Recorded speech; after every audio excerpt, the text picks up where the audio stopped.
நீங்கள் பழுகி பெருகி பூமியை நிரப்பி அதை கீழ்ப்படுத்தி சமுத்திர மச்சங்களையும் ஆகாயத்து பறவைகளையும் பூமியில் நடமாடுகிற சகல ஜீவ ஜந்துக்களையும் ஆண்டு கொள்ளுங்கள் என்று சொல்லி தேவன் அவர்களை ஆசீர்வதித்தார். அல்லேலூயா. இந்த வேதவசனம் நமக்கு எல்லாருக்குமே தெரிந்த பகுதி.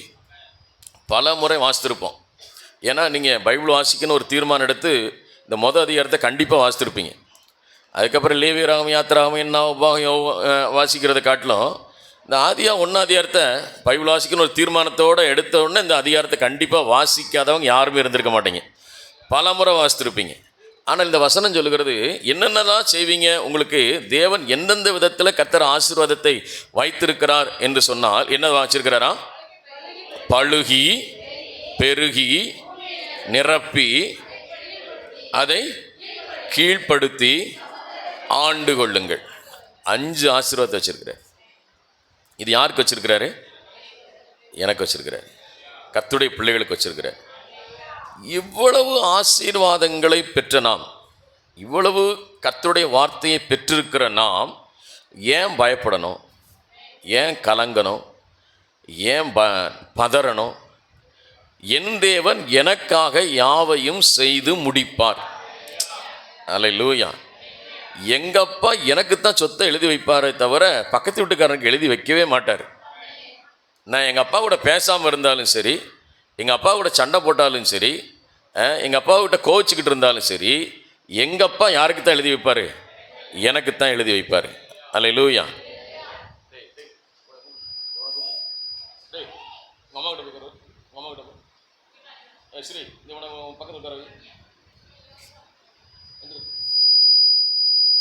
வரலாற்றில் 5 விதமான ஆசீர்வாதங்களை கர்த்தர் வைத்திருக்கிறார். என்னென்ன ஆசீர்வாதம் சொல்லுங்க? சத்தம் போட்டு. பழுகி பெருகி நிரப்பி கீழ்ப்படுத்தி ஆண்டு கொள்ளுங்கள். அப்போ இந்த பூமியின் மேல சகல விதத்திலும் அதிகாரத்தை உடையவர் தேவன். அந்த தேவன் யாருக்கு அதிகாரத்தை கொடுத்திருக்கிறார்னு சொன்னால் நமக்கு தந்திருக்கிறார். கர்த்தரா இயேசு கிறிஸ்துவை ஏற்றுக்கொண்டு தம்முடைய பிள்ளைகளுக்கு கர்த்தர் கொடுத்திருக்கிறார். அல்லேலூயா. நீங்களாம் வேதத்தை இன்னும் ஆழமாக ஒவ்வொரு வார்த்தையாக தியானித்து வாசிக்கணும். அல்லேலூயா. ஆண்டவர் தம்முடைய பிள்ளைகள் மேலே கர்த்தர் மிகவும் கரிசனை உள்ளவராக இருக்கிறார். உங்களைத்தான் நிச்சயமாகவே கர்த்தர் ஆசீர்வதிப்பார். தேவன் நமக்காகத்தான் இந்த நன்மைகளை கர்த்தர் வைத்திருக்கிறார். உங்களை என்னை நேசித்தபடினால தான் பரலோகத்தில் இருக்கிற தெய்வம் தம்முடைய சொந்த குமாரனை இந்த பூலோகத்திற்கு மரிக்கும்படியாக அனுப்பினார். விளையாட்டல்ல, ஏதோ ஒரு சடங்காச்சாரம் அல்ல.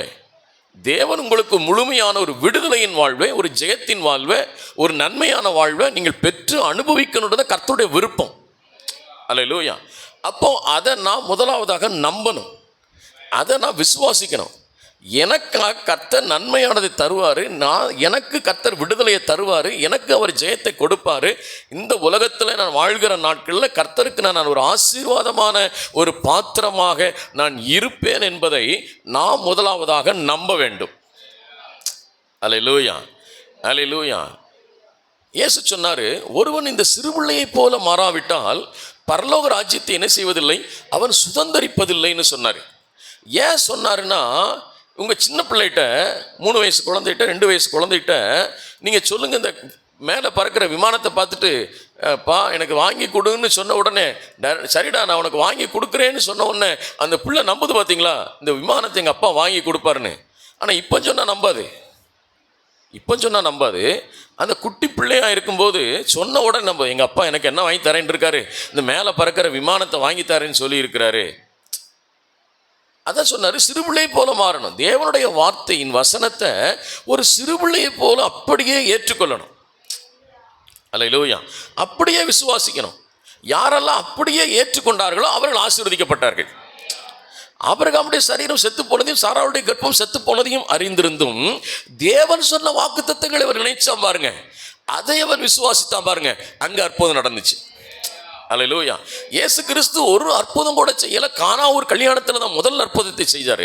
அந்த முதல் அற்புதத்தில் சொன்னார், கொண்டு போய் இந்த பச்சை தண்ணியை கொண்டு போய் பந்தி விசாரிப்பு காரணத்தில் கொடுங்கன்னு சொன்ன உடனே அவன் நம்பி கொண்டு போய் கொடுத்தான் பாருங்க, அங்கே தான் அற்புதம் நடந்துச்சு. அல்லேலூயா. இந்த தேவனுடைய வார்த்தை என்றைக்கு நமக்கு உண்டு என்று சொல்லி நம்பி விசுவாசிக்கிறோமோ அன்றைக்கு நம்முடைய வாழ்க்கையில ஒரு புதிய துவக்கமாக இருக்கிறது. அல்லேலூயா.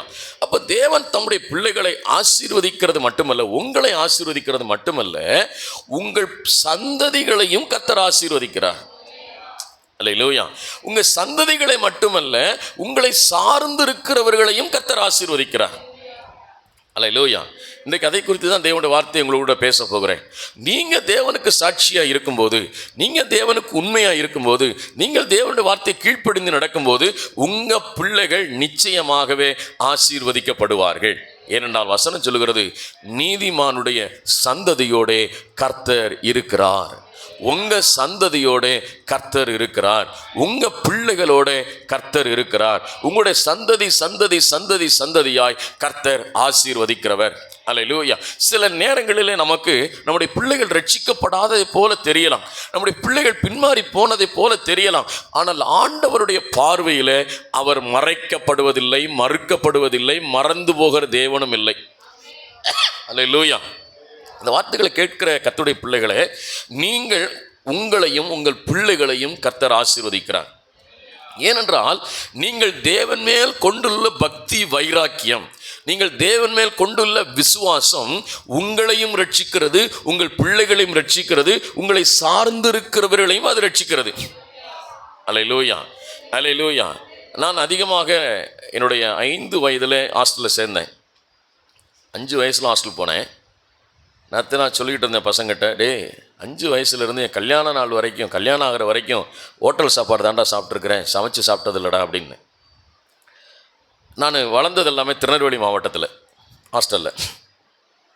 இன்றைக்கி பார்த்தீங்கன்னா இந்த திருநெல்வேலி, தூத்துக்குடி, நாகர்கோவில், கன்னியாகுமரி, இந்த 4 மாவட்டங்களில் நீங்கள் பார்த்தீங்கன்னா கர்த்தருடைய பிள்ளைகள் ஆசீர்வாதமாக இருக்கிறாங்க. அல்லேலூயா. நீங்கள் யூஎஸ் போங்க, ஜெர்மன் போங்க, ஃப்ரான்ஸ் போங்க, எந்த நாட்டுக்கு போனாலும் சரி, ஒரு சர்ச்சுக்குள்ளே போனீங்கன்னு வச்சுக்கோங்களேன், ஒரு தமிழ் சர்ச்சுக்குள்ளே போயிட்டீங்க, தமிழ் சர்ச்சுக்குள்ளே போயிட்டீங்கன்னா அது தமிழ் சர்ச்சில் ஒரு 10 பேர் இருக்கான்னு வச்சுக்கிறோம். அந்த தமிழ் சர்ச்சில் ஒரு 10 பேர் இருக்கான்னா 6 பேர் எந்த ஊரை இருப்பாங்கன்னா இந்த திருநெல்வேலி, தூத்துக்குடி, நாகர்கோவில், கன்னியாகுமரி, இந்த 4 மாவட்டத்துக்கு தான் இருப்பான். ஏன் இருக்கிறான்னா, அன்றைக்கு கர்த்தராகிய இயேசு கிறிஸ்துவை அவன் சொந்த இரட்சகராக ஏற்றுக்கொண்டான். அவன் ஏற்றுக்கொண்டது மட்டுமல்ல, தன்னுடைய சந்ததியை கர்த்தருடைய பிள்ளைகளாக வளர்த்தான். அதனால் இன்னைக்கு தேவன் தம்முடைய பிள்ளைகளை உயர்த்தி மேன்மையாக ஆசீர்வாதமாக வச்சிருக்கிறாரு. அல்லேலூயா. சில நேரம் நம்முடைய புதிய தலைமுறை, முதல் தலைமுறை இயேசு கிறிஸ்துவை ஏற்றுக்கொண்ட தலைமுறையாக இருக்கலாம். சில 2 தலைமுறை, 3 தலைமுறை, 4 தலைமுறை கிறிஸ்தவர்களாக இருக்கலாம். நான் யாராக இருந்தாலும் நான் சொல்கிறேன், இயேசு கிறிஸ்து உங்களையும் ஆசீர்வதிக்கிறவர், உங்கள் சந்ததிகளையும் ஆசீர்வதிக்கிறவர், உங்கள் பிள்ளைகளையும் ஆசீர்வதிக்கிறவர், உங்களை சார்ந்து இருக்கிறவர்களையும் கர்த்தர் ஆசீர்வதிக்கிறவர். அதை குறித்து வேதவசனத்தில் எவ்வளோ வேகமாக நான் சொல்ல முடியும்னு நான் சொல்கிறேன். வேதவசனத்தை குறித்து கொள்ளுங்கள். வீட்டில் போய் உட்கார்ந்து திரும்ப திரும்ப வாசிங்க. அல்லேலூயா. திரும்ப திரும்ப வசனத்தை தியானிங்க. திரும்ப திரும்ப வசனத்தை எடுத்து பாருங்க. கர்த்தர் நிச்சயமாக உங்களை ஆசீர்வதிக்கிறவர். அல்லேலூயா. இப்போ வாசிக்கலாம். அடுத்ததாக ஆதியாகமத்தின் புஸ்தகம் 9ஆம் அதிகாரத்துக்கு வருவோம். அதே 9ஆம் அதிகாரம் 7வது வசனத்தை வாசிப்போம். 9ஆம் அதிகாரம் 7வது வசனம் வாசிங்க.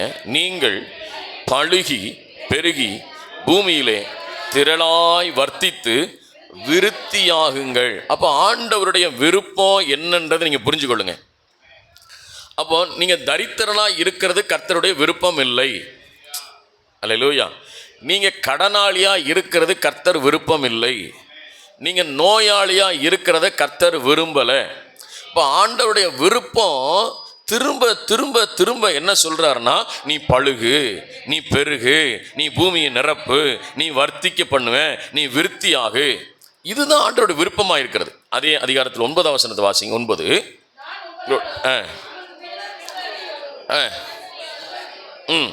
வாசிங்க. சகல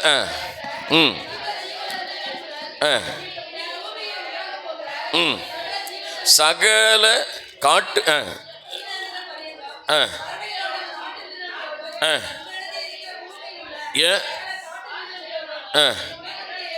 என் உடன்படிக்கையை ஏற்படுத்தினேன். என்ன பண்ணியிருக்கிறாராம்? உடன்படிக்கை. என்ன வச்சிருக்கிறேன்? கர்த்தர் உடன்படிக்கை பண்ணியிருக்கிறார். அக்ரிமெண்ட் போட்டிருக்காரு, பதிவு பண்ணி கொடுத்துருக்கிறாரு. என்னன்னு? நான் உன்னை ஆசீர்வதிப்பேன், நான் உன்னை பெருக பண்ணுவேன், நான் உன்னை பழுக பண்ணுவேன், நீ ஆசீர்வாதமாக இருப்பாய். இது நம்ம சம்பாதிக்கிற சம்பாத்தியத்தில் இல்லை, நம்ம சேர்த்து வைக்கிறதுல இல்லை. தேவனுடைய ஆசீர்வாதமோ ஐஸ்வர்யத்தை தரும் என்று வேதம் சொல்கிறது. இதை மல்டிப்ளை பண்ணுறதுல, பெருக பண்ணுறதுல தேவன் மிகவும் உத்தரவாதம் உள்ளவராக இருக்கிறார். இப்போ ஆண்டவருடைய பிள்ளைகள் எப்படி இருக்குன்னு கர்த்தர் விரும்புகிறாருன்னா, நீ ஆசீர்வாதமாக இருக்கணும், நீ பிளஸ்ஸிங்காக இருக்கணும், நீ சுகமாக இருக்கணும், நீ விடுதலையாக இருக்கணும், நீ தேவனுடைய பிள்ளை, நீ உயர்ந்த இடத்துல இருக்கணும், நீ மேன்மையான இடத்துல இருக்கணும். இது கர்த்தருடைய விருப்பம். அல்லேலூயா. இதற்காகத்தான் கர்த்தர் முதலாவதாக ஒருவனை தெரிந்து கொண்டார். அவன் தான் ஆபிரகாம். வாசிக்கலாம். ஏன் இந்த பழைய வசனங்கள் உங்களுக்கு திரும்ப நான் வாசித்து காட்டுறேன்னா, அப்போ தான் உங்களுக்கு வசனங்கள் ரொம்ப புரியும். 12ஆம் அதிகாரம் 2-3 வசனங்களை வாசிப்போம். நான் உன்னை பெரிய ஜாதியாக்கி உன்னை ஆசீர்வதித்து உன் பெயரை பெருமைப்படுத்துவேன், நீ ஆசீர்வாதமாக இருப்பாய், உன்னை ஆசீர்வதிக்கிறவர்களை ஆசீர்வதிப்பேன், உன்னை சபிக்கிறவர்களை சபிப்பேன், பூமியில் உள்ள வம்சம் எல்லாம் உனக்குள் ஆசீர்வதிக்கப்படும் என்றார். இப்போ முதலாவதாக ஆபிரகாமை தெரிந்து கொள்கிறார். இந்த ஆபிரகாமை தெரிந்து கொண்டு சொல்கிறார், நான் உன்னை பெரிய ஜாதியாக்குவேன், நான் உன்னை ஆசீர்வதிப்பேன், உன் பேரை பெருமைப்படுத்துவேன், நீ ஆசீர்வாதமாக இருப்பாய், உன்னை ஆசீர்வதிக்கிறவர்களையும் நான் ஆசீர்வதிப்பேன், பூமியில் உள்ள வம்சங்கள் எல்லாம் உனக்குள் ஆசீர்வதிக்கப்படும் என்றார். அல்லேலூயா. அப்போ நல்லா கவனிச்சு கொள்ளுங்க. பூமியில் உள்ள உங்கள் வம்சங்கள் எல்லாம் உங்கள் மூலமாய் தேவன் ஆசீர்வாதத்தை கடத்துகிறவராக இருக்கிறார். அப்போ நீங்கள் மிக முக்கியமான ஒரு பார்ட்டு, நீங்கள் மிக முக்கியமான ஆள். அல்லேலூயா. நீங்கள் பொய் சொன்னீங்கன்னா உங்கள் பிள்ளைகள் பொய் சொல்லும். நீங்கள் யாரையாவது ஏமாத்தன்னு நினைச்சீங்கன்னா உங்கள் பிள்ளைகள் உங்களை ஏமாத்தும். ஆபிரகாம் தன் மனைவியை சகோதரி என்று சொன்னான், ஈசாக்கும் தன் மனைவியை சகோதரி என்று சொன்னான். அல்லேலூயா. நான் சிகரெட் அடிப்பேன், நான் தண்ணி அடிப்பேன், என் பிள்ளை குடிக்கக்கூடாது, என் பிள்ளை சிகரெட் அடிக்கக்கூடாதுன்னு அந்த உலக மனுஷன் சொல்கிறேன். அது நடக்காது. நான் சொன்னேன், அது நடக்காது. நம்ம எதை விதைக்கிறோமோ அதை நாம் அறுப்போம். பொய் சொன்னீங்கன்னா நீங்கள் உங்கள் பிள்ளைங்க உங்களை பொய் சொல்லி ஏமாற்றுவாங்க. அல்லேலூயா. நீங்கள் ஏமாத்துனீங்கன்னா உங்கள் பிள்ளைகள் உங்களை ஏமாற்றுவாங்க. நீங்கள் எப்படி வளர்கிறீர்களோ அதே போல தான் உங்கள் பிள்ளைகள் வளருவார்கள். உங்கள் வீட்டில் ஃபோன் கால் வருது, ஃபோன் கால் என்ன சொல்கிறீங்க? அண்ணே நான் வெளியில் இருக்கனே அப்படின்னு சொன்னீங்கன்னா உங்கள் பிள்ளைகளும் காலேஜுக்கு போகாமல், அப்பா நான் காலேஜில் இருக்கேன்ப்பான்னு போய் சொல்லுவான். இது மாறாத பிரமாணம். இன்றைக்கி வசனத்தில் நிறைய வாசித்து காட்டுறேன் உங்களுக்கு. வசனத்தை மட்டும் நீ வாசித்து காட்ட போகிறேன். அப்போது நாம் தேவனுக்கு உகந்தவர்களாக, தேவனுக்கு பிரியமானவர்களாக இருக்கும் பொழுது நம்முடைய சந்ததி ஆசீர்வதிக்கப்பட்ட ஒரு சந்ததியாக இருக்கும். அல்லேலூயா. நம்ம விதைக்காத இடத்தில் அறுக்கிற கர்த்தர் அல்ல. நாம் எதை விதைக்கிறோமோ அதை நாம் அறுப்போம். சோளத்தை விதைச்சா சோளம் தான் வரும், கம்பை விதைச்சா கம்பு வரும், நெல் விதைச்சா நெல் வரும். நெல்லை விதைச்சிட்டு போய் கம்பு வரும்னு எதிர்பார்த்தா வராது. அப்போது இயேசு கிறிஸ்துவை ஏற்றுக்கொண்டு தேவனுடைய பிள்ளைகளாக இருக்கிற நாம் தேவனுக்கு பிரியமானதையும் தேவனுக்கு சித்தமானதையும் தேவனுடைய விருப்பத்தையும் நாம் நிறைவேற்றுகிறவர்களாக இருப்போமானால் நம்முடைய சந்ததிக்கு நாம் ஆசீர்வாதத்தையும் நன்மைகளையும் தேவனிடத்தில் கொடுத்துட்டு நாம் கடந்து போகிறவர்களாக இருக்கிறோம். அல்லேலூயா. நான் சொல்லுவேன், நீங்கள் எது சேர்த்து வைக்கிறீங்களோ இல்லையோ உங்கள் பிள்ளைகளுக்கு கர்த்தராகிய இயேசு கிறிஸ்துவை நீங்கள் காட்டிடுங்க. அந்த பிள்ளை எங்கே போனாலும் ஜெயிச்சிடும், எங்கே போனாலும் ஆசீர்வாதமாக இருக்கும், எங்கே போனாலும் ஜெயமாக இருக்கும், எங்கே போனாலும் வெற்றியாக இருக்கும். அல்லேலூயா. அதுதான் மிக முக்கியமானது. இப்போ சொல்கிறாரு, உன் நிமித்தமாய் உன் சந்ததிகளை ஆசீர்வதிப்பேன், பூமியில் உள்ள ஜனங்கள் எல்லாம் உனக்குள் எப்படி இருப்பார்கள்? ஆசீர்வதிக்கப்பட்டிருப்பார்கள்னு சொன்னார். இப்போ அதே 13ஆம் அதிகாரத்துக்கு வருவோம். 13ஆம் அதிகாரம் 5வது வசனத்தை 6வது வசனத்தை வாசிப்போம்.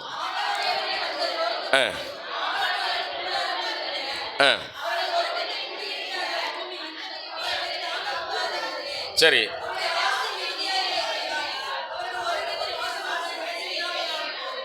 அல்லேலூயா. இப்போ பாருங்க, நான் சொன்னேன் உங்களை ஆசீர்வதிக்கிறவர் உங்கள் சந்ததிகளை ஆசீர்வதிக்கிறவர், உங்களை சார்ந்திருக்கிறவர்களையும் கர்த்தர் ஆசீர்வதிக்கிறவர். இப்போ ஆபிரகாமுக்கு தான் இந்த ஆசீர்வாதம்னு சொன்னேன். ஆனால் ஆபிரகாமை சார்ந்த ஒருத்தர் இருந்தான், அவன் லோத்து. லோத்தும் பெருகிறான், ஆபிரகாமும் பெருகுகிறார்கள். நல்லா கவனிச்சுக்கொள்ளுங்க. அருமையான கர்த்தருடைய பிள்ளைகளே, நீங்கள் எந்த கம்பெனியில் வேலை பார்க்குறீங்களோ, எந்த இடத்துல வேலை பார்க்குறீங்களோ, உங்கள் நிமித்தமாக அந்த கம்பெனி ஆசீர்வதிக்கப்படும். அல்லேலூயா. உங்கள் நிமித்தமாக இந்த வீடு ஆசீர்வதிக்கப்படும். நீங்கள் யார் வீட்டில் வாடகை குடியிருந்தீங்கன்னா உங்கள் நிமித்தம் அந்த வீட்டுக்கு ஓனர் ஆசீர்வதிக்கப்படுவார். அதை சொல்லுங்கள். நீங்கள் வாடகைக்கு எடுக்கும்போது சொல்லுங்கள், ஐயா நான் வந்து குடியிருந்தேன்னா நீ ஆசீர்வாதமாக இருப்ப, எங்கள் ஆண்டவர் அப்படி தான் வாக்கு கொடுத்துருக்கிறாரு. அல்லேலூயா. நீ நல்லா இருப்ப. அல்லேலூயா சொல்லணும். அல்லேலூயா. வசனம் அதைத்தான் சொல்லுகிறது. ஆபிரகாமை மட்டும் ஆசீர்வதிக்கப்படவில்லை, கூட இருந்த லோத்தும் ஆசீர்வதிக்கப்பட்டான். இப்போ 2 பேருடைய ஆசீர்வாதம் பெருகிறபடினால என்ன நடக்குது, அங்கே இடம் பத்தலை. இப்போ 2 பேரும் பிரிஞ்சு போயிட்டாங்க. இப்போ பிரிஞ்சு போயிட்டு சொல்கிறாங்க, 14 வசனத்தை வாசிப்பு. 14:15 லோத்து ஆபிரகாம் விட்டு பிரிந்த பின்பு கர்த்தர் ஆபிரகாமை நோக்கி, கண்களை ஏறெடுத்து நீ இருக்கிற இடத்திலிருந்து வடக்கேயும் தெற்கேயும் கிழக்கேயும் மேற்கேயும் நோக்கி பார். நீ பார்க்கிற இந்த பூமி முழுவதையும் நான் உனக்கும் உன் சந்ததிக்கும் என்றென்றைக்கும் இருக்கும்படி கொடுத்து. இப்போ சொல்கிறாரு ஆபிரகாம், லோத்து பிரிஞ்சு போயிட்டான். இப்போ சொல்கிறாரு ஆபிரகாம் கூப்பிட்றாரு, சொல்கிறாரு மேற்கேயும் கிழக்கேயும் தெற்கேயும் வடக்கேயும் நடந்து திரி. நீ எவ்வளவு தூரம் நடக்கிறையோ அது பூரா உனக்கு சொந்தம். அல்லேலூயா, அல்லேலூயா. எவ்வளவு நாளும் நம்ம ஊரில் ஒன்றே ஒன்று இருக்காது, இன்னும் இருக்குது, அன்லிமிட்டெட் மீல்ஸ். எவ்வளோ நாள் சாப்பிட்டுக்கோ. 100 ரூபா, 120 ரூபா, 150 ரூபா, எவ்வளோ நாள் சாப்பிட்டுக்க. இன்றைக்கி ஆண்டவர் பாருங்க அங்கேயே கொடுத்துருக்குற, நீ எவ்வளோ தூரம் நடக்க மேற்க நட, கிழக்க நட, தெற்க நட, வடக்க நட, எம்புட்டு தூரம் நடக்கிறே அம்புட்டையும் நான் உனக்கு என்ன செய்வேன், தருவேன், உனக்கும் உன் சந்ததிக்கும். கர்த்தருடைய பிள்ளைகளே, நீங்கள் உங்களுக்காக மட்டும் நீங்கள் இயேசு கிறிஸ்துவை ஏற்றுக்கொள்ளவில்லை, உங்கள் சந்ததிக்காகவும் இயேசு கிறிஸ்துவை ஏற்றுக்கொண்டிருக்கிறீர்கள். உங்களை மட்டும் கர்த்தர் ஆசீர்வதிக்கிறவர் அல்ல, உங்கள் சந்ததிகளையும் கர்த்தர் ஆசீர்வதிக்கிறார். அல்லேலூயா. அதான் சொன்னேன், நீதிமானுடைய சந்ததியோடைய கர்த்தர் இருக்கிறார். உன் கூட மட்டும் இல்லை, உன் பிள்ளைகளோடும் கர்த்தர் இருக்கிறார், உங்கள் பிள்ளைகளோடு கர்த்தர் இருக்கிறாரு. அல்லேலூயா. இப்போ சொல்கிறாரு ஆண்டவர் சொல்ல, அந்த அதே 15ஆம் அதிகாரத்துக்கு வருவோம். 17ஆம் வசனத்திலிருந்து வாசிப்போம். 15ஆம் அதிகாரம் 17ஆவது வசனத்திலிருந்து வாசிப்போம். இது கொஞ்சம் கவனமாக வாசிக்கணும். எல்லோரும் வேத பகுதியை வாசிங்க. இதை நான் ரொம்ப வேகமாக சொல்லிவிட்டு, இது பெரிய சப்ஜெக்ட்டு, அதனால் உங்களுக்கு சுருக்கமாக நான் சொல்லிட்டு போகிறேன். வாசிங்க. 17 புகை துண்டுகளின் நடுவே கடந்து போகிற அக்கினி ஜுவாலை தோன்றின அந்நாளிலே கர்த்தர் ஆபிரகாமுடைய உடன்படிக்கை பண்ணி எகிப்து நதி தொடங்கி ஐபிராத் நதி என்னும் நதி மட்டும் உள்ளது கேனியரும் கெனிசியரும் சுத்கரும் ஏத்தியரும் எபூசியரும் ரெபியரும் எமோரியரும் கானானியரும் சீர்கேரும் எபூசியரும் என்பவர்கள் இருக்கிறதுமான இந்த தேசத்தை உன் சந்ததிக்கு கொடுத்தேன் என்ற இந்த சம்பவத்தை பார்த்தீங்கன்னா உடன்படிக்கையின் தெய்வன். நீங்கள் இது கொஞ்சம் நீங்கள் என்னை கவனிக்கணும் ப்ளீஸ். என்னை கவனிங்க ப்ளீஸ். பேசாதீங்க, என்னை கவனிங்க, சொல்கிறது கவனிங்க. எழுதுறது வீட்டில் உட்காந்து காப்பி பண்ணிக்கோங்க. யூடியூப்பில் இருக்குது, திரும்ப திரும்ப போட்டு கேளுங்க. இப்போ பேசுகிற நேரத்தில் கேட்குற நேரத்தில் என்ன செய்யாதீங்க, தொந்தரவு பண்ணாதீங்க யாரையும். கவனிங்க. ஆண்டவர் ஆபிரகாமோடு உடன்படிக்கை பண்ணுகிறார். இந்த உடன்படிக்கை எப்படிப்பட்ட உடன்படிக்கை என்று சொன்னால் 2 பேரும் சேர்ந்து செய்கிறதான உடன்படிக்கை. அல்லேலூயா. நீங்கள் ஒரு இடத்த வாங்குறீங்கன்னா அந்த பத்திரம் போடும்போது எழுதி கொடுக்குறவரும் கையெழுத்து போடணும், எழுதி வாங்குகிறவரும் கையெழுத்து போடணும். 2 பேரும் கையெழுத்து போடணும். அப்போ தான் அந்த பத்திரம் செல்லும். எழுதி வாங்குற மட்டும் கையெழுத்து போட்டாலும் செல்லாது, எழுதி கொடுத்தவர் கையெழுத்து போட்டாலும் செல்லாது. இப்போ 2 பேரும் ஒரு டாக்குமெண்ட்டில் ஒரு பத்திரத்தில் என்ன செய்யணும், கையெழுத்து போட்டு கொடுத்தா தான் அந்த பத்திரம் என்ன செய்யும், செல்லும். இப்போது ஆண்டவர் இந்த சம்பவத்தை நீங்கள் வீட்டில் போய் படிங்க. நான் சுருக்கமாக சொல்லிட்டு இது முந்தின நிறைய வசனங்களை வாசிக்கணும். நான் வாசிக்காமல் நான் கடந்து போகிறேன். கவனிங்க ப்ளீஸ், என்னை கவனிங்க ப்ளீஸ், என்னை கவனிங்க. நான் சொல்கிறத கவனிங்க. கர்த்தரை எழுதுறதை நீங்கள் அப்புறம் உட்காந்து எழுதுங்க. நீங்கள் வீட்டில் போய் திரும்ப எழுதுங்க. நீங்கள் கவனிக்க மாட்டேன்றீங்க. எழுதுறத உங்கள் நேரத்தை செலவு பண்ணுறீங்க, அங்கங்கே வேடிக்கை பார்க்காதீங்க. கர்த்தருடைய வார்த்தையை கேளுங்க. இப்போது ஆண்டவர் சொல்கிறாரு, இந்த உடன்படிக்கையை 2 பேர் சேர்ந்து செய்கிறதான் உடன்படிக்கை. அவர் சொல்கிறாரு, என்ன செய்யும், மிருகங்களை துண்டித்து போட்டு அக்கினி ஜுவாலையில் இருக்கிறான். இவன் ஆபிரகாமு காத்துக்கிட்டே இருக்கிறான், உடன்படிக்கை பண்ணுகிற தேவன் வருவார் என்று சொல்லி காத்துக்கிட்டே இருக்கிறான். இவன் அந்த யாரும் இந்த மிருகத்தின் தொட்டு விடக்கூடாதுன்னு சொல்லி இந்த பறவைகள் என்ன செஞ்சுட்டு இருக்கிறான், விரட்டி விட்டுட்டே இருக்கிறான். விரட்டி ஆபிரகாம் டயர்டாயிட்டான். ஆபிரகாம் என்ன செஞ்சிட்டான், டயர்டாயிட்டு தூங்கிட்டான். இப்போ கர்த்தர் வரார், வந்து அந்த அக்கினி நடுவே நடந்து போய் ஆபிரகாமோடைய உடன்படிக்கை பண்ணினார். அல்லேலூயா. ஆபிரகாம் உடன்படிக்கை பண்ணவில்லை, ஆபிரகாமோட தேவன் உடன்படிக்கை பண்ணினார். இது ரொம்ப முக்கியமானது. ஆபிரகாம நடுவாக கூட்டிகிட்டு போகல. அந்த காலங்களில் என்ன செய்வாங்கன்னா, உடன்படிக்கைனா என்ன செய்யுது, அதன் ஊடாய் நடந்து போகுது. அக்கினி நடுவில் என்ன செய்கிறது, 2 நடந்து போய் நானும் உனக்கும் உண்டு அப்படின்னு சொல்கிறது தான். அல்லேலூயா. அதனால தான் இந்து திருமணங்களில் இது வரைக்கும் என்ன செய்கிறாங்க, அக்கினி குண்டத்தை வளர்த்து சுற்றி வந்து நான் உனக்கு மனைவி நீ எனக்கு புருஷன் அப்படின்னு சொல்லி சொல்கிறதெல்லாம் என்னது, பழைய காலத்தில் ஆபிரகாம் காலத்தில் செய்யப்பட்ட உடன்படிக்கை. இங்கே கவனிங்க, இப்போ உடன்படிக்கை செஞ்சிட்டார். ஏன் கர்த்தர் மட்டும் உடன்படிக்கை செஞ்சார், ஆபிரகாம் உடன்படிக்கை பண்ணலை அப்படின்னா, கர்த்தருக்கு தெரியும், ஆபிரகாமே நீ இந்த உடன்படிக்கையை மீறிடுவ, நான் மீற மாட்டேன். நீ மீறிடுவேன். இப்போ அல்லேலூயா ஸ்தோத்திரம் ஆவியில் நிறைஞ்ச அந்நிய பாஷை பேசுவேன், வீட்டில் ஒன்று சட்டி தூக்கி எறிவேன், இங்கே ஆவியில் துள்ளுவேன், அல்லேலூயான்னுவேன். பாஸ்டரே அசந்து போகிற அளவுக்கு ஆராதனை இருக்கும். வீட்டில் போனவொடனே என்ன சம்பளம், என்ன பணம், ஒன்றும் இல்லை, வீட்டில் அரிசி இல்லை, வீட்டில் பருப்பு இல்லை, வீட்டில் என்ன இல்லைன்னு புலம்புவேன். அவருக்கு தெரியும், நீ உடன்படிக்கையை காத்துக்கொள்ள உன்னால் முடியாதுப்பா, நான் தான் இந்த உடன்படிக்கையை உனக்குள்ள நிறைவேற்றுகிற தேவனாக இருக்கிறேன் என்று சொன்னார். ஹல்லேலூயா, ஹல்லேலூயா. அவர் உடன்படிக்கையை காக்கிற கர்த்தர். அவர் உடன்படிக்கை பண்ணியிருக்கிறார். என்ன உடன்படிக்கை பண்ணியிருக்கிறாரு, நான் உன்னோடும் உன் சந்ததியோடும் உன் பிள்ளைகளோடும் இதை எல்லாத்தையும் உனக்கு நான் தருவேன். நீங்கள் சொல்லலாம், பாஸ்டர் எனக்கு வாக்குத்தத்தங்கள் கிடச்சி நிறையாச்சு, வாக்குத்தத்தங்கள் ஒன்றுமே நிறைவேறலைன்னு சொல்லலாம். ஆனால் நிச்சயமாய் அந்த வாக்குத்தத்தங்களை உங்களுக்கு கொடுக்கிற கர்த்தராக இருக்கிறார். அல்லேலூயா. அவர் செய்து முடிக்கிற ஆண்டவராக இருக்கிறார், செய்து கொடுக்கிற கர்த்தராக இருக்கிறார். கவனிங்கள், தயவு செய்து கவனிங்க, வார்த்தையை கவனிங்க. ஆனால் நான் எவ்வளவு கர்த்தரை வார்த்தையை சொல்கிறேன், ஆனால் இன்னும் நீங்கள் வளர வேண்டிய விதத்தில் இன்னும் நீங்கள் வளரலை. நேரம் இந்த வார்த்தையை கேட்டு நீங்கள் அதை அப்சர்வ் பண்ணியிருந்தீங்களா, ஏற்றுக்கொண்டு இருந்தீங்கன்னா, கர்த்தர் உங்களை உயர்ந்த உன்னதமான இடத்துல கர்த்தர் வச்சிருப்பார். நம்ம சில வார்த்தையை கேட்க மாட்டேங்கிறோம், வசனத்துக்கு உபயோக பண்ண மாட்டேங்கிறோம், கீழ்ப்படிய மாட்டேங்கிறோம். இப்படி கர்த்தர் சொல்கிறாரு, உன்னால் முடியாதுப்பா, நான் இந்த உடன்படிக்கையை காத்து நடக்கிற தேவனாக இருக்கிறேன்னு சொல்கிறார். அல்லேலூயா. இப்போ வாசிக்கலாம், ஆதியாகமம் 17க்கு வாங்க, வேகமாக ஒரு சில வசனத்தை காட்டுறேன். ஆதியாகமம் 17க்கு வாங்க, 17, 16, 17 வசனத்தை வாசிங்க. 16, 17. நான் அவனை ஆசீர்வதித்து குமாரனையும் தருவேன், அவள் ஜாதிகளுக்கு தாயாகவும் அவளாலே ஜாதிகளுக்கு ராஜாக்களும் அவனை ஆசீர்வதிப்பேன் என்றார்.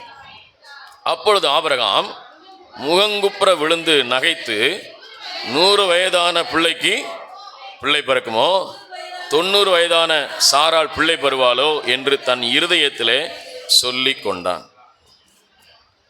அல்லேலூயா. கவனிங்க, நீங்கள் என்ன செய்கிறீங்கன்னா, சர்ச்சில் வந்து ஜெபம் பண்ணி முழங்கால் போட்டு, ஆண்டவர் பெரியவர், ஆண்டவர் வல்லவர், ஆண்டவர் பெரிய காரியங்களை செய்வார், எனக்கு செய்வார், அல்லேலூயா அப்படின்றீங்க. பக்கத்தில் யாராவது இயேசு உனக்கு அற்புதம் செய்வார் அப்படின்றீங்க. ஆனால் இருதயத்தில் என்ன விசுவாசிக்கிறீங்கன்னு நினைக்கிறீங்கன்னா, இன்னொன்று நடக்கலையே, இன்னொரு வேலை கிடைக்கலையே, இன்னொரு காரியம் முடியலையே, இன்னும் செய்ய உண்டாகலையே, இன்னும் ஆசீர்வாதம் பெற முடியலையே. ஆபிரகாம் நகைக்கிறேன், இதெல்லாம் நடக்கிற காரியமா, இதெல்லாம் ஆகிற காரியமா, இதெல்லாம் முடிகிற காரியமா? ஆண்டவர் சொல்கிறாரு, அழைத்தவர் நான் அல்லவோ, தெரிந்து கொண்டவர் நான் அல்லவோ, முன் குறித்தவர் நான் அல்லவோ, நானே உன்னை பெயர் சொல்லி அழைத்தேன். உன்னால் முடியாதுப்பா, இது என்னால் தான் முடியும். அல்லேலூயா. நீ நினைக்கிற ஓடிடுவோம், சாடிடுவோம், அதை பண்ணிடுவோம், இதை பண்ணிடுவோம், சீட்டு போடுவோம், அதை போடுவோம், இதை செஞ்சிடுவோம், அதை செஞ்சிடுவோம், நகைச்சீட்டு போடு, அந்த சீட்டு போடு, ஏலச்சீட்டு போடு, அதை போடு இதை போடு பட்னியாக கடை சேர்த்து வை என்னன்னு பார்த்தா ஒன்றும் இல்லை.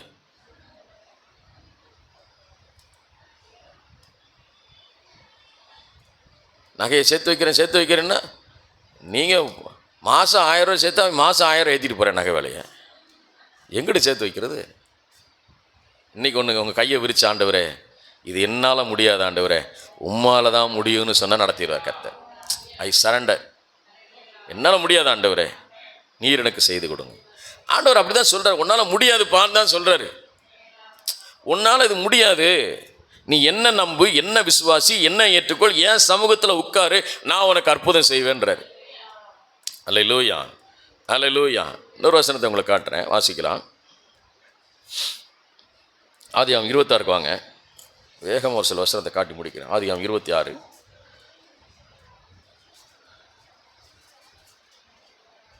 1 5 வசனங்களை வாசிக்கலாம். ஆபிரகாம் நாட்களில் உண்டான பஞ்சத்தை அல்லாமல் பின்ன ஒரு பஞ்சம் தேசத்தில் உண்டாயிட்டு, அப்பொழுது ஈசாக்கு பெலிஸ்தருக்கு ராஜாவாகிய அபிமெலேக்கினிடத்தில் போனான். கர்த்தர் அவனுக்கு தரிசனமாகி, நீ எகிப்திற்கு போகாமல் நான் உனக்கு சொல்லும் தேசத்தில் குடியிரு, அந்த தேசத்தில் வாசம் பண்ணு, நான் உன்னோட கூட இருந்து உன்னை ஆசீர்வதிப்பேன், நான் உன்னை சந்ததிக்கும் உன் தேசத்திற்கும் யாவருக்கும் தந்து உன் தகப்பனாக ஆபிரகாம் கிட்ட ஆணையை நிறைவேற்றுவேன் என்றார். ஆபிரகாம் தன் சொல்லுக்கு கீழ்ப்படிந்து என் விதிகளையும் என் கற்பனைகளையும் என் நியமங்களையும் என் பிரமாணங்களை கை கொண்டபடியால் நான் உன் சந்ததியை வானத்தின் நட்சத்திரங்களைப் போல பெருக பண்ணி உன் சந்ததிக்கு இந்த தேசத்தை யாவி தருவேன், உன் சந்ததி பூமியில் ஆசீர்வதிக்கப்படும் என்றார். இப்போது நெக்ஸ்ட் ஜென்ரேஷன் வந்துருச்சு. முதல்ல ஆபிரகாம் தலைமுறை இருந்தது, இப்போ யார் தலைமுறை வந்துருச்சு? ஈசாக்கின் தலைமுறை வந்துருச்சு. ஈசாக்கு ஒரு பஞ்சமான தேசத்தில் இருக்கிறான். கவனிங்க, எங்கே இருக்கிறான்? பஞ்சமான தேசத்தில் இருக்கிறான். இந்த பஞ்சமான தேசத்தில் இருக்கிற ஈசாக்கிட்ட சொல்கிறாரு, அப்பா நான் ஆபிரகாமின் உங்கள் அப்பாவுக்கு நான் தான் ஆண்டவர், உனக்கும் நான் தான் ஆண்டவர். ஆபிரகாம் என்ன செஞ்சான்னா என் சொல்லுக்கு என்ன செய்தான்? கீழ்ப்படிந்தான். கவனிங்க ப்ளீஸ், என்னை கவனிங்க, எழுதாதீங்க, என்னை கவனிங்க. பிரசங்கம் முடிஞ்ச பிறகு நீங்கள் வீட்டில் உட்காந்து யூடியூப்பை போட்டு பார்த்து எழுதிக்கிங்க. நீங்கள் கவனிக்க மாட்டேன்றீங்க, இந்த வார்த்தையை கவனிக்க மாட்டேன்றீங்க. கவனிங்க, திரும்ப திரும்ப நான் சொல்கிறேன், கவனிங்க கவனிங்க கவனிங்க. வசனம் சொல்லுகிறது, ஆண்டுடைய வார்த்தை சொல்லுகிறது, ஆபிரகாம்கிட்ட சொல்கிறாரு, ஈசாக்கிட்ட சொல்கிறாரு, நான் ஒன்றை மட்டும் இல்லைப்பா, உங்கள் அப்பாவுக்கு நான் தான் ஆண்டவர். நான் உங்கள் அப்பாவுக்கு ஆண்டவர் நான் தான். அப்பாவுக்கு ஆண்டவராக இருந்தேன் மட்டுமல்ல, நான் அவன் என்னுடைய சொல்லுக்கு கீழ்ப்படிந்தபடியினால், என்னதான்? என் சொல்லுக்கு கீழ்ப்படிந்தபடியினால் நான் அவன் என்ன செய்தேன்? ஆசீர்வதித்தேன். நான் உன் சந்ததிக்கும் வானத்தின் நட்சத்திரங்களை போல என்ன செய்வேன்? பெருக பண்ணுவேன்னு சொன்னேன். நான் செய்து முடிச்சேன். நீ என் வார்த்தை கீழ்ப்படி. பஞ்சம் இருக்குன்னு சொல்லி செழிப்பான இடத்தை நோக்கி ஓடாத, என் வார்த்தை கீழ்ப்படி. நீ இங்கே இரு, இந்த தேசத்திலே இரு, இந்த இடத்திலே இரு, இந்த வார்த்தையை கேளு. முதல்ல கீழ்ப்படி. என்ன படி? கீழ்ப்படி. ரூத் சிஸ்டர் நோட்டை மூடி வைங்க, உங்களுக்கு தான் நான் அப்பாவிலேருந்து பேசிகிட்டு இருக்கிறேன். கவனிங்க கவனிங்கன்னு. கீழ்ப்படி. முதல்ல ஊழியக்காரன் சொல்கிறத கீழ்ப்படியணும். அல்லேலூயா. ஆண்டவர் சொல்கிறாரு கீழ்ப்படி. ஆபிரகாம்கிட்ட சொல்கிறாரு, நான் சொன்னதை அப்படியே நீ கீழ்ப்படி, வேற ஒன்றும் செய்ய வேண்டாம். தண்ணீரை கொண்டு போய் மொந்து கொடு. இது என்ன ரசமாகலையே? குடிச்சு பார்த்து நக்கி பார்த்தேன், இனிக்கலையா, புளிக்குது, இன்னும் பச்சை தண்ணியாக இருக்குது. இந்த கேள்வி நமக்கு இல்லை. அவர் சொன்னதை செய்து முடிக்கணும். அல்லேலூயா. அவர் சொன்னதை செய்கிறதுக்கு தான் கர்த்தர் நம்மை அழைச்சிருக்கிறேன். இப்போ ஆபிரகாம் தான் சொன்னதை கீழ்ப்படிஞ்சாப்பா உங்கள் அப்பா, இப்போ நான் சொல்கிறத நீ கீழ்ப்படி, நான் உன்னை ஆசீர்வதிப்பேன்னார். அல்லேலூயா. நான் சொல்கிறத ஒபே பண்ணு, நான் சொல்கிறத கீழ்ப்படி. இன்னைக்கு ஆண்டவர் எதற்காக கர்த்தர் மெய்ப்பனை கர்த்தர் வச்சிருக்கிறார்னா, உங்களை விசாரிப்பதற்கும் உங்களுக்காக ஜெபிப்பதற்கும் தேவனிடத்தில் நல்ல வார்த்தைகளை வாங்கி கொடுக்கறதுக்கு தான் வச்சிருக்கிறேன். அல்லேலூயா, அல்லேலூயா. ஊழியக்காரனை கர்த்தர் எதுக்கு வச்சிருக்கிறார்னா, உங்களை சரியான விதத்தில் நடத்துவதற்காக. இப்போ எங்களுக்கு தெரியுது என்ன பிரச்சனை, ஏன் இந்த இடத்துல விடுதலை இல்லை, ஏன் இந்த இடத்துல சுகம் இல்லை, ஏன் இந்த இடத்துல இவர்கள் ஆசீர்வதிக்கப்படாமல் இருக்கிறாங்க அப்படின்றத கண்டுபிடிச்சி தான் சொல்கிறேன். இதை செய்யாதீங்க, இதை பண்ணுங்க, அதை செய்யுங்க, இதை செய்யுங்கன்னு சொல்கிறேன். ஆனால் என்ன செய்ய மாட்டேங்கிறோம்? சுகர் கூடுது. என்ன சாப்பிட்ற? மாத்திரைக்கு முன்னால் 7 இட்லி, மாத்திரைக்கு போட்ட பிறகு 12 இட்லி. அப்புறம் எங்கே சுகர் குறையும்? என்னிடத்தில் வருகிற ஒன்றையும் புறம்பே தள்ளுவதில்னு விட்டு விளாசிடுறது. எங்கள் அம்மா சொல்லுவாங்க, டே சர்ச்சுக்குள்ளே வச்சு சாப்பிட்டா எதுவுமே பண்ணாது, ஏசப்பா பார்த்துக்கிடுவார். சர்ச்சுக்குள்ளே வச்சு சாப்பிட்டா எதுவுமே பண்ணாது. இது நம்மளே நம்ம ஏமாற்றிக்கிறது. இப்போ டாக்டர் சொல்கிறாரு, நீ சுகரா, நீ இப்படி தான் ஃபாலோ பண்ணணும், உனக்கு இந்த ஹார்ட்டில் பிரச்சனையா, உனக்கு ப்ரெஷரா, இதை தான் நீ ஃபாலோ பண்ணணும். அதை நம்ம கீழ்ப்படியாமல் செஞ்சுட்டு அப்புறம் இன்னும் விடுதலை இல்லையா, இன்னும் ஆசீர்வாதம். நான் சொல்கிறேன், உங்களுக்கு என்ன பிரச்சனை நான் கண்டுபிடிச்சிருக்கேன். ஒவ்வொரு வாழ்க்கையிலும் கர்த்தருடைய ஆசீர்வாதம் தடையாக இருக்கிற காரணம் என்னன்றதை கண்டுபிடிச்சி ஜெபம் பண்ணிட்டு இருக்கிறேன். அப்போ ஊழியக்காரன் சொன்னால் உடனே கீழ்ப்படியணும். சரிங்கப்பா சார், நான் செய்கிறேன். கீழ்ப்படிஞ்சு பாருங்க. ஈசாக்கு சொன்ன வார்த்தைக்கு அப்படியே கீழ்ப்படிஞ்சா வசனம் சொல்லுகிறது, அந்த பஞ்ச தேசத்திலையும் இருறான்ட்டார். நடந்தது என்ன? அடுத்த வசனத்தை வாசிக்கிறோம். 12ஆம் வசனத்தில், ஈசாக்கு அந்த பஞ்ச தேசத்திலே, கவனிங்க வார்த்தை, ரொம்ப கவனிக்கணும். ஈசாக்கு எந்த தேசத்தில்? அந்த பஞ்ச தேசத்திலே விதை விதைத்தான். கர்த்தர் அவனை ஆசீர்வதித்ததினாலே அந்த வருஷம் 100 மடங்கு பலன் அடைந்தான். கரெக்டாக எழுதுகிறார் ஆண்டவர் வசனத்தை. அந்த வருஷத்திலே, அந்த தேசத்திலே, அந்த நேரத்திலே, அந்த இடத்திலே சொன்னதை கீழ்ப்படிந்தான் கர்த்தர் ஆசீர்வதிச்சார். ஏனென்றால் ஆசீர்வதிக்கிறவர் தேவன். உங்கள் வேலை இல்லை, உங்கள் பணம் இல்லை, உங்கள் சொத்து இல்லை, உங்கள் நகை அல்ல, உங்கள் படிப்பு அல்ல. உயர்த்துகிறவர் தேவன், உயர்த்துகிறவர் கர்த்தர். நீங்கள் முழுவதுமாக நீங்கள் தேவனை சார்ந்து கொள்ளுங்கள். கர்த்தரை பின்பற்றுங்க, கர்த்தரை நோக்கி அபயமிடுங்க. உங்கள் வாழ்க்கை ஆசீர்வாதமாய் மாறும். அல்லேலூயா. கர்த்தர் ஆசீர்வதிக்கிறாருங்க. சொன்னவர் தேவன் அல்லவா, சொன்னவர் கர்த்தர் அல்லவா, அவர் சந்ததிகளை கர்த்தர் ஆசீர்வதிக்கிற ஆண்டவர். தொடர்ந்து வாசிக்கலாம். 26ஆம் அதிகாரம் 27ஆம் அதிகாரத்துக்கு வாங்க. 27, 29 வாசிங்க. 27, 29 வாசிங்க. ஜனங்கள் உன்னை சேவிக்கவும் ஜாதிகளை வணங்க கடவர்கள்.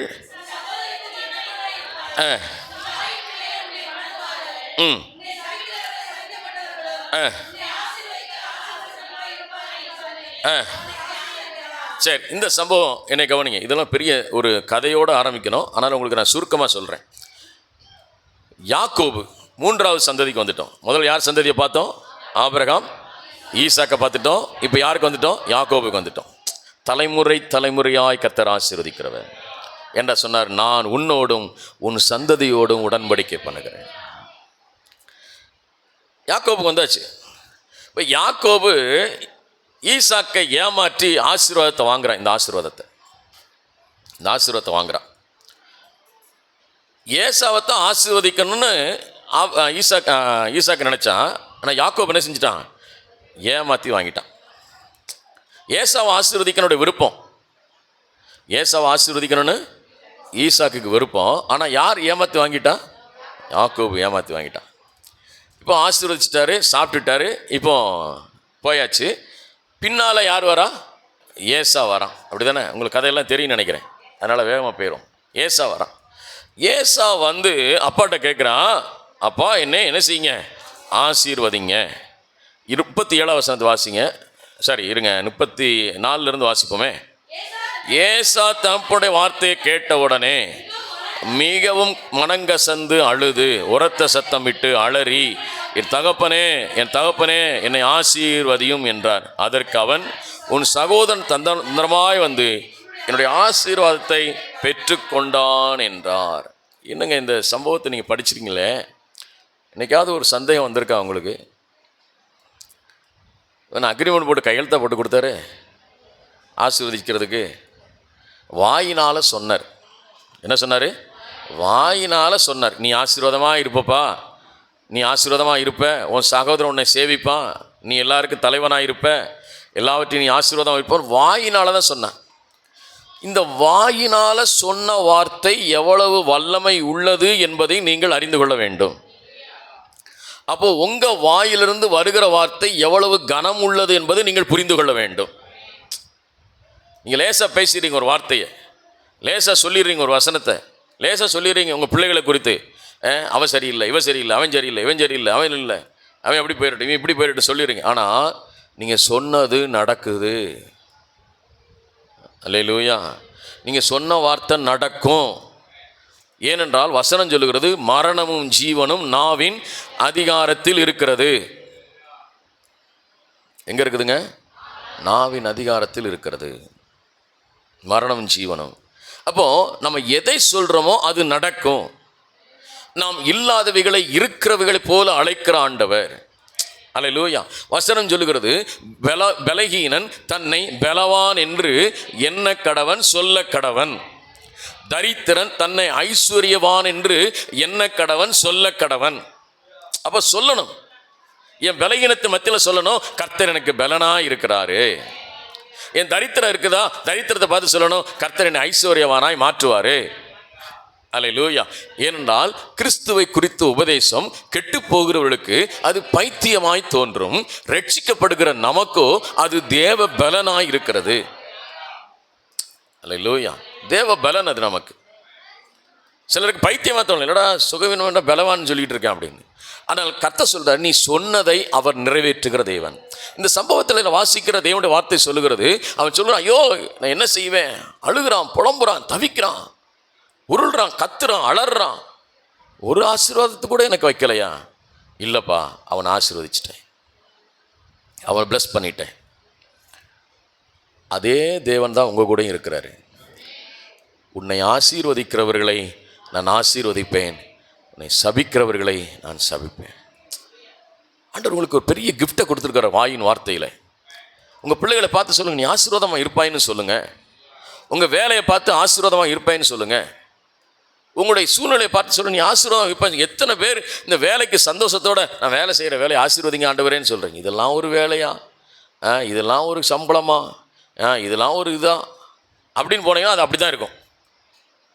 அல்லேலூயா. கர்த்தர் எனக்கு இந்த வேலையை கொடுத்துருக்கிறார், கர்த்தர் இதனை ஆசீர்வதிப்பான்னு சொல்லுங்கள். அது பருகும், பழுகும், பெருகும், ஆசீர்வாதமாக இருக்கும். அல்லேலூயா. நீங்கள் எதை சொல்கிறீங்களோ அது நடக்கும். நீங்கள் எப்படி பேசுகிற அது காரியம் வாய்க்கும். ஏனென்றால் உங்களோட கர்த்தர் இருக்கிறார், உங்களோட தேவன் இருக்கிறார். அல்லேலூயா. 28க்கு வாங்க. 28 வேகமாக வசனம் காட்டுறேன். 28 3வது வசனத்தின் 4வது வசனத்தை வாசிங்க.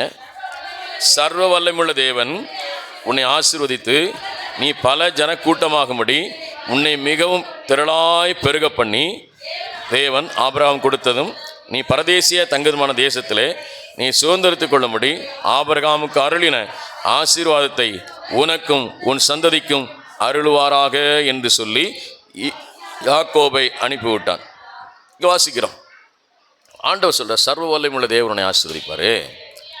ஆபிரகாமின் தேவன், ஈசாக்கின் தேவன், யாக்கோபின் தேவன் உன்னையும் ஆசீர்வதிப்பாரு. நீ ஆசீர்வாதமாக இருப்பாயே, நீ பலனுள்ளவனா இருப்பாய், நீ சுகமாக இருப்பா, நீ விடுதலையாக இருப்ப அப்படின்னு சொல்லி கர்த்தர் என்ன செய்கிறாரு? ஆசீர்வதிக்கிறார். இப்போ வாங்க, அது 28ஆம் அதிகாரம் 12வது வசனத்திலிருந்து வாசிங்க. 12வது வசனத்திலிருந்து, அங்கே ஒரு சொப்பனம் கண்டான். இதோ ஒரு ஏணி பூமியில் வைக்கப்பட்டிருந்தது, அதன் நுனி வானத்தில் எட்டுகிறது, அதில் தேவதூதர்கள் ஏறுகிறதும் இறங்குறதுமாக இருந்தார்கள். அங்கே அதற்கு மேலாக கர்த்தர் நின்று, நான் உன் தகப்பனுடைய ஆபிரகாமின் தேவனும் ஈசாக்கின் தேவனுமாகிய கர்த்தர், நீ படுத்திருக்கிற பூமியை உனக்கும் உன் சந்ததிக்கும் தருவேன். உன் சந்ததி பூமியின் தூளை போல் இருக்கும். நீ மேற்கையும் கிழக்கையும் வடக்கையும் தெற்கையும் பரம்புவாய். உனக்குள்ளும் உன் சந்ததிக்குள்ளும் பூமியில் வம்சமெல்லாம் ஆசீர்வதிக்கப்படும். நான் உன்னோடு இருந்து நீ போகிற இடமெல்லாம் உன்னை காத்து இந்த தேசத்துக்கு உன்னை திரும்பி வர பண்ணுவேன். நான் உனக்கு சொன்னதை செய்யும் அளவும் உன்னை கைவிடுவதில்லை என்று சொன்னார். அல்லேலூயா, அல்லேலூயா. ஆபிரகாமுக்கு சொன்னாரு, ஈசாக்குக்கு சொன்னாரு, யாக்கோபுக்கு சொன்னாரு. இப்போ உங்களை பார்த்து சொல்றாரு, உன்னோடும் உன் சந்ததியோடு நான் இருப்பேன், நான் உன்னை ஆசீர்வதிப்பேன், நான் உன்னை பழுக பண்ணுவேன், நான் உன்னை பெருக பண்ணுவேன், நான் உன்னை ஆசீர்வதிப்பேன்னு சொன்னார். அல்லேலூயா, அல்லேலூயா. தேவன் நம்மை ஆசீர்வதிக்கிறவர். உங்கள் சந்ததியை கர்த்தர் ஆசீர்வதிக்கிறவர், உங்கள் பிள்ளைகளை கர்த்தர் ஆசீர்வதிக்கிறவர், உங்களோடு கர்த்தர் கூட இருக்கிற கைட்டு செய்கிற எல்லா வேலைகளையும் கர்த்தர் முதலாவது சொன்னேன், உங்களை ஆசீர்வதிக்கிறவர், உங்கள் சந்ததிகளை ஆசீர்வதிக்கிறவர், உங்களை சார்ந்து இருக்கிறவர்களையும் கர்த்தர் ஆசீர்வதிக்கிறவர். அதற்கு உதாரணத்துக்கு சொன்ன, யாரை சொன்னேன்? லோத்து. அவன் கூட இருந்தால் லோத்து ஆசீர்வதிக்கப்பட்டான். இப்போ ஒரு வசனத்தை வாசிக்கலாம். 30ஆம் அதிகாரம், அதே 30க்கு வாங்க. அதே 30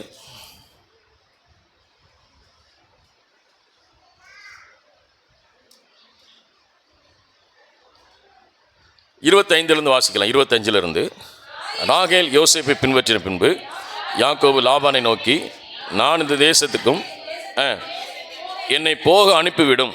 நான் உமக்கு ஊழியம் செய்து சம்பாதித்த என் மனைவிகளையும் என் பிள்ளைகளையும் எனக்கு தாரும். நான் போவேன். நான் உம்மிடத்தில் சேவித்து சேவகரை அறிவிக்க என்றார். அப்பொழுது லாபான், எனக்கு தயவு கிடைத்தபடியினால் நீ இங்கு இரு, உன் நிமித்தம் கர்த்தர் என்னை ஆசீர்வதித்தார் என்று குறிப்பிட்ட அறிந்தேன். அல்லேலூயா. அப்போ நீங்கள் குடியிருந்தால் உங்கள் பக்கத்து வீட்டுக்காரன் ஆசீர்வதிக்கப்படுறான்னு நீங்கள் பொறாமப்படக்கூடாது. முதல்ல நம்ம பொறாமப்படாமல் இருக்கணும். புரியுதா? அல்லேலூயா. ஏன்னா உன் ஆசீர்வாதம் பக்கத்து வீட்டுக்கு போகும், உன் ஆசீர்வாதம் சொந்தக்காரனுக்கு போகும். உங்கள் வீட்டுக்கு டெய்லி ஒருத்தன் வந்து காப்பி குடிச்சு போகிறான்னு அவன் ஆசீர்வதிக்கப்படுவான். அல்லேலூயா, அல்லேலூயா. வசனம் சொல்கிறது, உன்னுடைய வீடு சமாதானத்தின் வீடு, உன்னுடைய வீடு அப்பத்தின் வீடு, உன்னுடைய வீடு சகல ஆசீர்வாதங்கள் இருக்கிற வீடு. அந்த வீட்டுக்குள்ளே வந்துட்டு போனான்னா அந்த வீடு எப்படி இருக்கும்? ஆசீர்வாதமாக இருக்கும். அல்லேலூயா. இங்கே வசனம் சொல்லுகிறது, லாபான் சொல்கிறான், எப்போ நான் கிளம்புறேன்றான். நான் கஷ்டப்பட்டு சம்பாரிச்சது மனைவி புள்ள குட்டி ஆடு மாடெல்லாம் பற்றிட்டு நான் கிளம்புறேன்றான். அப்போ சொல்கிறான், அப்பொழுது லாபான் கண்களில் எனக்கு தயவு கிடைத்ததை ஆனால் இங்கே தயவு செய்து நீங்கள் இருப்பா. நீ வரும்போது மூணு மந்தை வச்சுருந்தேன், இப்போ மந்தை எண்ண முடியாத அளவுக்கு பெருகி இருக்குது. எனக்கு செல்வம் பெருகி இருக்கு, நீங்கள் நான் ஆசீர்வாதமாக இருக்கிறேன் சொல்கிறாரு. உன் நிமித்தம், அதான் ரொம்ப முக்கியமானது. அப்படியே பைபிள் கோடு, உன் நிமித்தம் கர்த்தர் என்னை ஆசீர்வதித்தார். அல்லேலூயா. இந்த வசனத்தை வாசிக்கும் போது எனக்கு பரவசமாக இருந்துச்சு. நம்ம நிமித்தம் அந்த வீட்டுக்காரன் ஆசீர்வாதமாக இருக்காங்க, நம் நிமித்தம் நீங்கள் எங்கே வேலை பார்க்குறீங்களோ அந்த வீடு ஆசீர்வாதமாக இருக்கும். அல்லேலூயா. உன் கூட சேர்ந்து 4 பேர் டீ குடிக்கிறோம், அந்த டீ குடிக்கிறோம் ஆசீர்வாதமாக இருப்பான். அல்லேலூயா. நான் காலையில் போய் உட்காந்து டீ குடிக்க போவேன். எனக்கு ஒரு டீம் இருக்குது. அதெல்லாம் தள்ளப்பட்டவர்கள், வெறுக்கப்பட்டவர்கள், புறக்கணிக்கப்பட்டவர்கள், ஒரு 15 பேர் உட்காந்துருப்போம். உட்காந்து காலையில் உட்காந்து டீயை குடிச்சிட்டு உட்காந்து பேசிகிட்டு இருப்போம். சில நேரம் நான் போகலைன்னா சார் ஃபோன் பண்ணிடுவேன், சார் இன்றைக்கி ஏன் வரல, டீ கடைக்கு வரல அப்படின்னு. அப்போ ஒன்று புரிஞ்சுக்கிறோம், நான் போகிறதுனால எனக்கு ஒரு ஆசீர்வாதம் இருக்குது. அல்லேலூயா. நீ எந்த இடத்துக்கு போகிற அந்த இடம் ஆசீர்வாதமாக மாறும். அல்லேலூயா. தேவன் அதை ஆசீர்வதிக்கிறவர், தேவன் ஆசீர்வதிப்பார். நாங்கள் பைபிள் காலேஜ் படிக்கும்போது யூனிவர்சிட்டிக்கு ஏத்தாப்புல சிஸ்டர் பல்கலை நகருக்குள்ளே ஒரு வீட்டில் 2 பேர் தூக்குப்பட்டு செத்து போயிட்டாங்க. அந்த வீடு ரொம்ப நாளாக பூட்டி கிடந்துச்சு. இங்கே பைபிள் காலேஜ் ஸ்டூடெண்ட்டுக்கு வீடே கிடைக்கல. வீடு தேடி போனால் அந்த வீடு தரேன்ட்டான். ஏத்தாப்புல வீட்டுக்காரன் குடியிருக்கிறான். நாங்கள் போய் நல்லா இருந்தோம், நல்லா சுகமாக இருந்தோம், பைபிள் காலேஜ் போவோம் வருவோம். அந்த வீட்டுக்கு எவன் வராலும் 2 நாள் கழிவு பண்ணி போயிடுவான். இருக்க முடியாது அந்த வீட்டில், அசுத்தாவியுடைய தொல்லை ரொம்ப இருக்கும். அப்போது நாங்கள் போனால் அந்த வீட்டுக்காரன் டெய்லி பார்ப்போம், எவ்வளோ இதாக நடக்குதாடான்னு பார்ப்போம். ஒன்றுமே நடக்காது. நாங்கள் 2 வருஷம் இருந்த அந்த வீட்டில் நல்லா ஆயிடுச்சு. இந்த வீட்டில் ஒன்றுமே நல்லது, ஒன்றும் கெட்டது நடக்கல, எல்லாம் நல்லா இருக்கா இன்னுன்னு எங்களை காரியம் பண்ண சொல்லிட்டாங்க. ஏன் அதை சொல்கிறேன்னா, நீங்கள் எந்த வீட்டில் இருந்தாலும் அந்த வீடு ஆசீர்வாதமாக இருக்கும். நீங்கள் எந்த வேலை பார்த்தாலும் அந்த வீடு ஆசீர்வாதமாக இருக்கும், அந்த வேலை ஆசீர்வாதமாக இருக்கும். ஏன்னா கர்த்தருடைய ஆசீர்வாதம் உங்களுக்குள் இருக்கிறது. உங்களோடு இருக்கிறவர்களுக்கு அந்த ஆசீர்வாதம் கடந்து போகும். அல்லேலூயா. உங்கள் வீட்டில் வேலைக்காரி வரல, அந்த வேலைக்காரி ஆசீர்வதிக்கப்படுவான். அல்லேலூயா. உங்க கூட ஒர்க்கர்ஸ் இருக்கான், அவன் ஆசீர்வதிக்கப்படுவான். உங்களுக்கு ஒரு ஜூனியர் இருக்கான், அவன் ஆசீர்வதிக்கப்படுவான். உங்களோட ரூம்மேட் ஒருத்தர் இருக்கான், அவன் ஆசீர்வதிக்கப்படுவான். உங்களோட ஃப்ரெண்ட்ஸ் இருக்கான், அவன் ஆசீர்வதிக்கப்படுவான். என்ன சொல்லு, உன் நிமித்தம் கர்த்தர் எங்களை ஆசீர்வதித்தார். உங்களை ஆசீர்வதிப்பார், உங்கள் சந்ததியை கர்த்தர் ஆசீர்வதிப்பார். ஒரே ஒரு வசனத்தை வாசித்து நான் முடிக்க விரும்புகிறேன். ஆதியாகமத்தின் புஸ்தகம் 39ஆம் அதிகாரம் 5ஆம் வசனத்தை நிறைய எடுத்து வச்சுருக்கிறேன், நான் முடிச்சிடுறேன். ஆதியாகமம் 39:5.